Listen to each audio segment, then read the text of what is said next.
Good afternoon and welcome to this video series entitled 2 Ways to Live.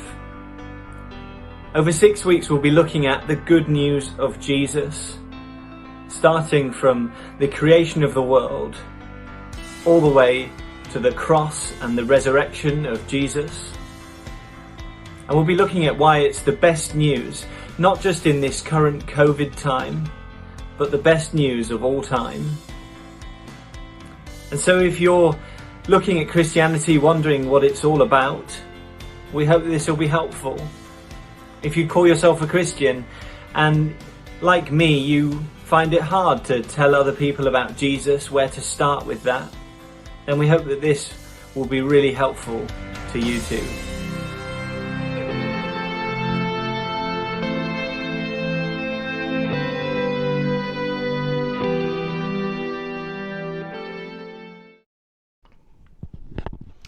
Welcome again to this, our 4th week in our series on 2 ways to live.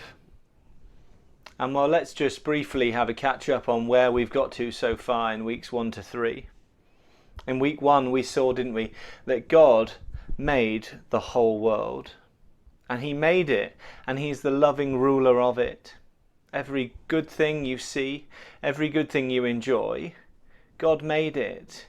And he made us too, and he gave us these things to look after, to enjoy the world and to care for it, living under his rule. But in week 2 we saw how we as mankind have rejected God, the ruler of the world.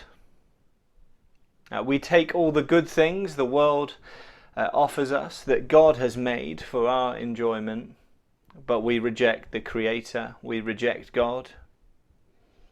And we don't live under his rule. Instead, we say, shove off God, we'll try and run our lives our own way, thank you very much, we don't need you. And well, as we look around the world, we can see where that has gone terribly wrong. It hasn't worked out very well. This week, just gone, a stark reminder of that as Holocaust Memorial Day was remembered. A stark reminder of how humans trying to run the world their own way leads to terrible, terrible consequences. We've made a terrible mess of it. And last time Alan showed us how God takes our rejection of him, our rebellion against him, what the Bible calls our sin, very seriously. You see, if we reject God and say, go away, I don't want you telling me what to do, then that's exactly what God gives us. We're cut off from God. And because God is the source of all life and all good things, that means we're cut off from those things too. That is death and what the Bible calls hell. And you might be wondering what that guy at the start of the video was on about, introducing this series as the good news of the Christian faith. Well, the good news is that the story doesn't end there. Why doesn't the story end there? Well, quite simply, it's because God loves us so very much. You see, God didn't leave us to suffer these consequences of our rebellion. He did something to save us. God sent his own Son. God sent Jesus. We've just celebrated that at Christmas, haven't we? Jesus coming into the world.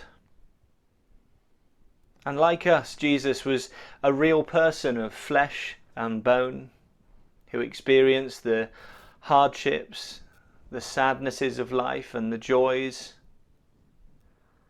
But unlike us, Jesus, God's own Son, never rebelled against God. He always and perfectly followed God's way. And so unlike us, Jesus never deserved to die. Never deserved to face the penalty of sin, because he didn't sin. But Jesus did die. He was put on a Roman cross. And crowds even stood around him, mocking him, saying, "He saved others, but look at him, he can't even save himself." Jesus had saved others. He'd healed the sick, walked on water, raised people from the dead. But he doesn't come down, he doesn't save himself. He allows himself to be killed. Why would he do that? Well, the Bible tells us.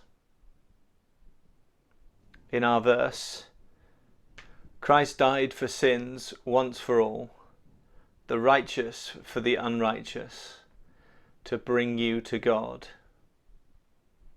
Do you see that? Jesus, the righteous one, the one who perfectly lived under God's rule, dies for unrighteous sinners. Jesus takes our sin upon himself and pays the penalty.